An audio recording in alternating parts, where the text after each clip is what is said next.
Hello everyone, welcome to this lecture series of operating system. तो आज के lecture में हम लोग डिस्कस करेंगे रेस कंडीशन के बारे में। तो रेस कंडीशन कब आता है? जब there is a lack of proper synchronization among the processes.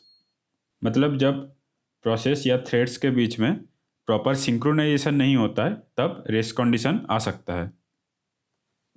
arises when there is lack of synchronization, can arise when there is lack of synchronization. तो जब प्रॉपर सिंक्रोनाइजेशन नहीं होता है तब रेस कंडीशन आ भी सकता है, नहीं भी आ सकता है। तो अब समझेंगे कि रेस कंडीशन होता क्या है। तो उसके लिए हम लोग एक एग्जांपल लेंगे। एग्जांपल के ज़रिए हम लोग पहले समझने की कोशिश करेंगे, फिर उसका डेफिनेशन देखेंगे। तो लेट्स से यहाँ पे मेरा दो प्रोसेस है, प्रोसेस 1 एंड प्रोसेस 2, और यहाँ पे एक शेयर्ड वेरिएबल है एस, जिसको दोनों प्रोसेस 1 और प्रोसेस 2 दोनों एक्सेस करता है। अब प्रोसेस 1 में क्या होता है, इस एक्स वेरिएबल में इस एस का वैल्यू को स्टोर करता है, फिर इसको दुगना करता है और फिर एस का जो फाइनल वैल्यू है उसको अपडेट करता है। और प्रोसेस 2 में क्या होता है, इसी एस वेरिएबल को ये एक वेरिएबल वाई में स्टोर करता है, उसको आधा करता है, फिर इसको एस वेरिएबल में स्टोर कर देता है।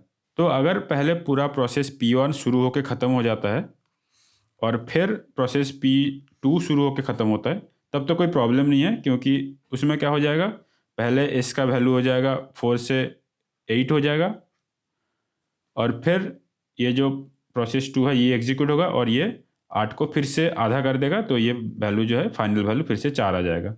और उल्टा अगर पहले प्रोसेस 2 एग्जीक्यूट होता है तो 4 से पहले 2 होगा, फिर प्रोसेस P1 जब चलेगा तो 2 फिर से दुगुना होकर 4 हो जाएगा।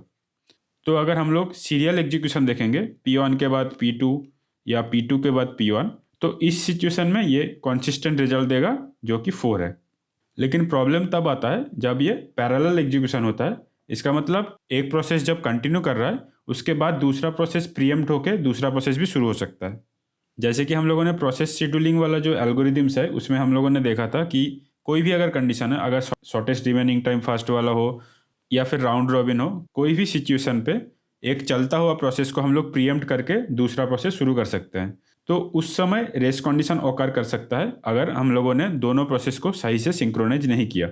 ऐसा सिनेरियो मान के चलते हैं कि ये पैरेलल एग्जीक्यूशन है और फॉर एग्जांपल प्रोसेस P1 जो है ये पहले शुरू हुआ है। तो अभी इसका पहला लाइन क्या है, int x equals to s, मतलब एक्स में एस का वैल्यू स्टोर हो जाएगा। तो अभी एक्स का वैल्यू क्या हो जाएगा, 4। सेकंड स्टेटमेंट क्या है, x equal to x star 2, तो अभी एक्स का वैल्यू क्या हो जाएगा, 4 star 2, 4 multiplied by 2 equals to 8। अब जो तीसरा स्टेटमेंट है स्लीप 1, इसका मतलब क्या है, ये प्रोसेस जो है 1 सेकेंड के लिए स्लीप मोड पे चला जाएगा। इसका मतलब ये CPU से बाहर निकल जाएगा।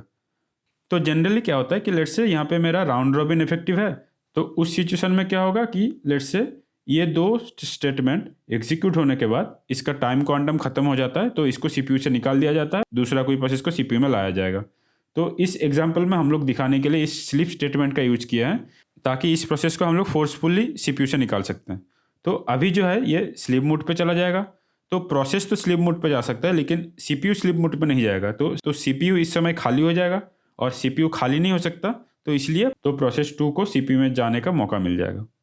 तो यहाँ पे प्रोसेस 2 का एग्जीक्यूशन शुरू होगा और इंट y में फिर से s का वैल्यू आ जाएगा। तो y का वैल्यू क्या हो जाएगा, 4, क्योंकि अभी भी s का वैल्यू जो है 4 ही है। अब दूसरा स्टेटमेंट क्या है कि y equals to y by 2, तो y equals to 4 by 2 equals to 2। अब सिमिलरली ये वाला भी जो प्रोसेस है स्लीप मोड पे चला जाएगा। इसका मतलब क्या है कि प्रोसेस 2 जो है CPU से निकल जाएगा। अब हम लोग एज्यूम करते हैं कि इसका स्लीप 1 जो है ख़त्म हो चुका है, तो ये फिर से एग्जीक्यूशन के लिए रेडी है। अब जबकि प्रोसेस 2 अभी स्लीप मोड पे है, तो प्रोसेस 1 फिर से CPU में चला जाएगा। अब इसमें क्या हो रहा है कि s इक्वल्स टू एक्स, इसका मतलब जो शेयर्ड वेरिएबल s है उसमें x का करंट वैल्यू जो है सेव हो जाएगा। तो s का करंट वैल्यू क्या है, अभी 8 है, तो अभी s में 4 की जगह 8 स्टोर हो जाएगा। तो इसका एग्जीक्यूशन खत्म हो गया, तो CPU अभी खाली हो चुका है, तो अभी प्रोसेस 2 को फिर से मौका मिल जाएगा। एज्यूमिंग 1 सेकंड का स्लीप टाइम खत्म हो गया, तो अभी फिर से प्रोसेस 2 जाएगा। प्रोसेस 2 का जो रिमेनिंग स्टेटमेंट क्या है, s equals to y. S में क्या स्टोर हो जाएगा, वाई का वैल्यू। वाई का वैल्यू करंटली क्या है, 2 है, तो ये 8 की जगह फिर से 2 स्टोर हो जाएगा। लेकिन अगर देखा जाए तो क्या ये सही आंसर है, क्योंकि यहाँ पे इस प्रोसेस पे एस का वैल्यू पहले दुगना हो रहा था, फिर इस प्रोसेस में इसका वैल्यू आधा हो रहा है, तो अल्टीमेटली ये एस का जो वैल्यू है वो सेम रहना चाहिए था, जो कि 4 है। लेकिन यहाँ पे क्या हो रहा है, due to lack of proper synchronization s का वैल्यू जो है गलत आ रहा है।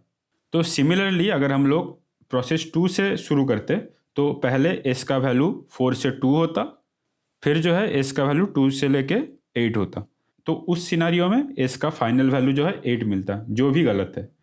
तो यहाँ पे देख सकते हैं कि एक कंपटीशन टाइप क्रिएट हो रहा है कि जो भी प्रोसेस एंड में ख़त्म होगा उस प्रोसेस के हिसाब से फाइनल वैल्यू हम लोगों को एस का मिलेगा, जो कि गलत है। एक तरीके से कह सकते हैं कि दोनों प्रोसेस में एक कंपटीशन से लगा है या एक रेस लगा है कि दोनों किस ऑर्डर में एग्जीक्यूशन ख़त्म करेगा और उस हिसाब से शेयर्ड वेरिएबल का फाइनल वैल्यू मिलेगा। तो अब हम लोग एक डेफिनेशन देख लेते हैं।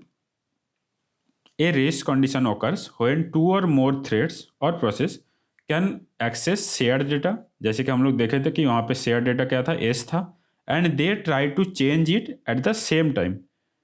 यहाँ पे इस S वेरिएबल को प्रोसेस 1 भी चेंज करना चाह रहा था और प्रोसेस 2 भी चेंज करना चाह रहा था।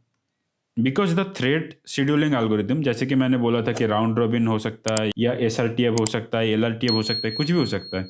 जो भी शेड्यूलिंग एल्गोरिदम अप्लाई हो रहा है कैन स्वैप बिटवीन थ्रेड्स, वो बीच में जो है प्रोसेस को निकाल सकता है CPU से। जैसे कि हम लोग यहाँ पे देखा कि ये CPU से निकल गया या ये आ गया, या उल्टा भी हो सकता है। So because the thread scheduling algorithm can swap between threads at any time. जैसे कि हम लोगों ने देखा था कि यहाँ पे स्लीप आ गया तो हम लोग प्रोसेस 1 को निकाल के प्रोसेस 2 को डाल दिया, या फिर अगर इससे शुरू करता तो प्रोसेस 2 को निकाल के यहाँ प्रोसेस 1 को डाल देता। तो कभी भी जो है प्रोसेस शेड्यूलिंग एल्गोरिदम के हिसाब से प्रोसेस को CPU से बाहर निकाला जाएगा या CPU में लाया जाएगा। You don't know the order in which the threads will attempt to access the share data. हम लोगों को पहले से कुछ श्योर पता नहीं है कि किस ऑर्डर में ये जो प्रोसेस है उस शेयर वेरिएबल को एक्सेस करेगा। तो उस हिसाब से क्या होगा, therefore the result of the change in the data is dependent on the thread scheduling algorithm. तो उस हिसाब से क्या हो रहा है कि अल्टीमेट जो रिजल्ट, जो final value of the shared variable, वो किस पे डिपेंड कर रहा है कि कौन सी एल्गोरिदम के हिसाब से हम लोगों का प्रोसेस शेड्यूलिंग हो रहा है। इसका मतलब कौन सा प्रोसेस पहले ख़त्म कर सकता है, कौन सा प्रोसेस बाद में ख़त्म कर सकता है, उस हिसाब से हम लोगों को शेयर्ड वेरिएबल का फाइनल वैल्यू मिल सकता है।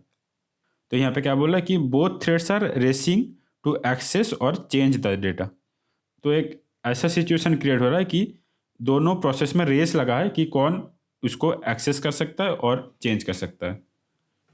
तो एज ए रिजल्ट क्या हो रहा है कि हम लोगों को कुछ श्योरली पता नहीं है कि उस वेरिएबल का वैल्यू क्या होगा।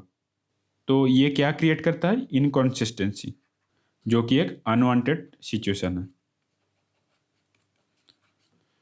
तो इस रेस कंडीशन को हम लोग कैसे अवॉइड कर सकते हैं, हम लोग बहुत तरीके से अवॉइड कर सकते हैं by using proper synchronization techniques. तो हम लोग इसको अवॉइड कर सकते हैं लॉग वेरिएबल्स यूज करके, या सेमाफोर यूज करके, या पीटरसन्स एल्गोरिथम यूज करके, जो कि हम लोग सब्सिक्वेंट लेक्चर्स में देखेंगे। और नेक्स्ट सेशन में हम लोग डिस्कस करेंगे प्रीवियस ईयर गेट क्वेश्चन, जो कि रेस कंडीशन पे बेस्ड है। तो आज के लिए इतना ही। उम्मीद करता हूँ कि आप कुछ नया सीख पाए और आपका कॉन्सेप्ट क्लियर हुआ। अगर आपको ये वीडियो अच्छा लगा तो लाइक कीजिए, शेयर कीजिए और ज़रूर इस चैनल को सब्सक्राइब कीजिए। Thank you. See you in the next lecture.